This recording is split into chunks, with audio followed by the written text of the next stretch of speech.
SupYoLo. SupYoLo. What's up, everybody? Happy Friday and welcome to episode 6 of SupYoLo. Today I have my first female guest star, Sami George. Hi. I'm super excited to have you here on the set today. I'm super excited to be here. Thanks for having me. Why don't you tell us what you do? Well, I am a hair, makeup, and special effects artist, primarily for film. But I also do some bridal work or television or commercials, things like that. Sami and I actually both worked together on a horror project, which was called Handy Dandy, and it was a great experience. And some of the work that I got to see her do was truly spectacular. Oh, thanks. Sami was actually the featured FX artist for the Royal Star Film Mixer. It was really great to see her at that right after I had worked with her on the horror movie, and today I get to interview her. So, Sami, when did you actually get started in this art? Oh, that's a great question. So back in the day, right when I first went to college, so I went to Michigan State University, and I studied theater and communication with a specialization in fiction film production. Now, when I was 18, I thought I was going to go and be an actor. Okay. But as I went through college, the more and more, I was kind of like, I don't know if that's really what I'm thinking. So by my senior year, which is actually funny now, I took a makeup for theater class. And I fell in love instantly, which was amazing. And it was hilarious to me because I had told myself years before that, I should say, that I wasn't going to take the class because it cost like $60 more. Oh, wow. Right? And my mom was like, I'll just give you the $60. Just take the stupid class, okay. like if that's what you want to do. And so I did, and I fell in love with it. Shout out to moms. Right? Thanks, Mom. So after I graduated from Michigan State, actually, I went home back toward like the Metro Detroit area, I should say. Yeah. And there's a school in Troy called the Multimedia Makeup Academy. Okay. I learned about it as I got home, and it sort of fell into my lap, and it just felt meant to be. That I was like, this is what I should be doing. I'm gonna go for it. So can you tell me a little bit about the things that you've done? Like, what was your first paid project? What things have you worked on? Do you have a favorite genre? Ooh, so that's a great question, actually. So I've worked on a lot of things. I've worked on commercials, short films, feature films, all within the Metro Detroit area, which is actually really great. I really love that the Metro Detroit area is still kicking out some cool projects. Yeah, more and more every year. Yeah, definitely. So my favorite genre is actually interesting because I love working on horror movies. Horror movies are like the most fun thing when it comes to special effects. And you are really good at them. Oh, thank you very much. Of course. But at the same time, I don't care to watch horror movies, and I've always been this way, even when I was a kid. Not because I was scared, because like I thought they were funny. Yeah. I always thought like the acting was really kitschy, like the gags were all just sort of off, like it was only a second long, and it was kind of like, really? Yeah. But when I actually got into it more, I think that sort of fueled me to keep going through and doing all the blood and the gore and stuff, was that I was so unafraid of it that I wanted to make it even more realistic. Yeah, like you could do it better. Kind of, yeah. Yeah, okay. Or just, I mean, granted, a lot of the movies that I watched as a kid were like the older, like the 80s horror movies, which now are obviously out of date, kind of meant to be a little, not bad, but they're out of date, really. Yeah.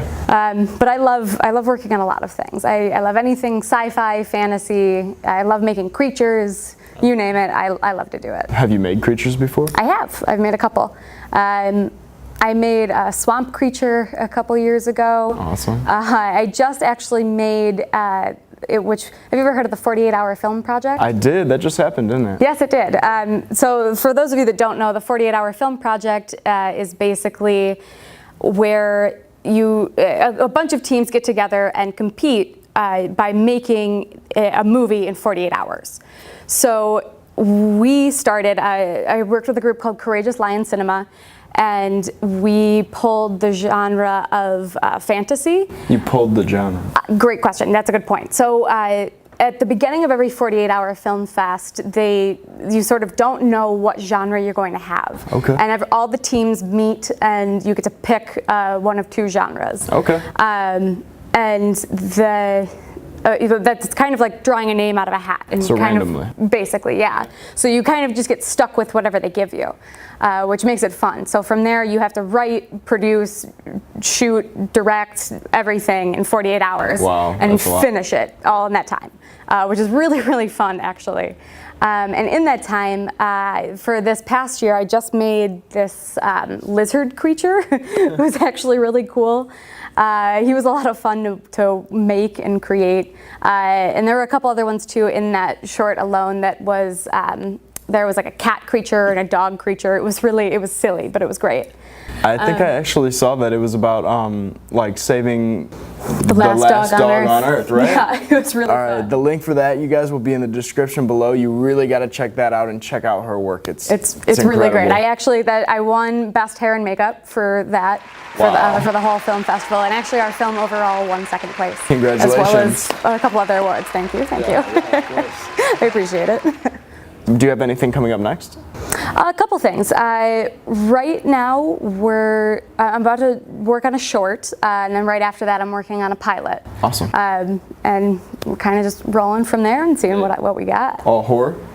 Actually, neither of which are horror. One, the pilot is for a crime show, and I'm actually not certain of the genre of the short. What was your biggest inspiration to actually move forward in the industry of special effects? Great. My biggest inspiration, so that's hard, I'm not gonna lie. There were a lot of things that had inspired me. I can never pinpoint just one thing that made me do what I do. Totally. But it was sort of a conglomerate of things. That it started, when I was pretty young and watching movies and like watching horror movies and not being scared, and kind of really, I was that kid who would stare at it thinking like, how did they do that? Right. And I fell in love with movies. I always did. I knew I wanted to be in the industry. When I was a kid, I thought I was gonna be an actor. Yeah. But as it kept going, I would see like the show Face Off. Was a really great inspiration. Watching people like V. Neil was really awesome. Okay. To do all these kinds of things. And I'm not gonna lie, one of the biggest inspirations for me was Multimedia Makeup Academy, the school I went to in Troy. Some of the teachers there were really incredibly inspiring to just watch them work. It was great. That's awesome. I'm really glad that they inspired you. Thank you. So what actually motivates you to keep going and not say, well, that was fun, I'm glad I got to try that, like... Right. I get kind of a lot of motivations, but I love being on set. I love all the people that I get to work with. That I always said, even when I was a little kid, that like I can't work an office job. I'm just not that kind of person. That the people on set are always the most fun to be with and hang out with. And the whole atmosphere of it is great, even though most of the time we're working 12-hour shoot days, and everyone's exhausted by the end of the day. It's still fun because everybody's kind of family. Right. And it's just the work that I get to create is always really cool, and the fact that I get to work on one project for a short amount of time and then get to move on to the next one. Yeah. It's like I never work in the same place or with the same people twice. Awesome. Which, the same whole group of people. Like, Right. you and I work together all the time. Right, well, obviously.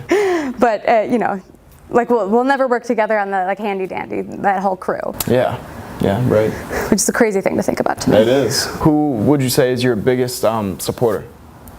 My biggest supporter, it's between a few people actually.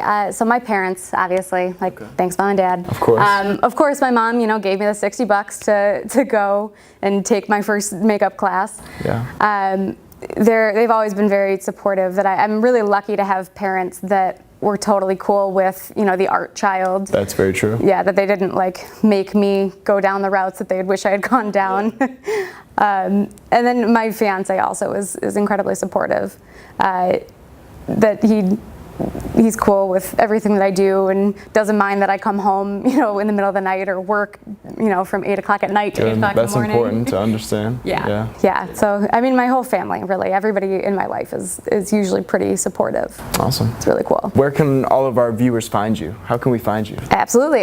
So SamiGeorge.com is my website. Okay. You can email me at theSamiGeorge.com. There are actually multiple Sami Georges, so I have to make sure that I'm the one. Spelled like my name, like the people, because my name is spelled Sami and then George, like the boy's name. That there are actually something like 400 people that spell their name the exact same way. Wow. Yeah, that's really incredible. weird. That's right. Very weird. Yeah, and I'm on Facebook and Instagram as the Sami George, I believe, is Instagram. Totally. So before I let you go, would you mind doing a demonstration for us? I would love to. That'd be great. Awesome. What are you going to be kind of doing for us today? I actually, would you like to learn something? I was actually thinking maybe I'd teach you how to do some burns. That would be really cool. All right, guys. So today we're going to be taught how to do some burns. Yay! The very first thing you're going to do is wash your hands with at least some hand sanitizer. Totally. All right, so today we're going to work with some liquid latex. The first thing you're going to do is tear off a piece of your sponge. So that way we don't have any like crazy harsh like corners or edges. That'll make it easier to make more organic shapes. What you want to do is start by just taking a little bit on your sponge and just tapping. With latex, you want to work in light layers so that way it dries easier. So as we go, we're going to just keep putting on more and more layers as these dry. And you want to work with these in light layers, otherwise you're just going to get a big clump of latex and it's going to take you forever for it to dry. Kind of keep working toward the middle, so these outside edges are going to be really, really feathery, and it's going to be 1, maybe 2 layers around the edges.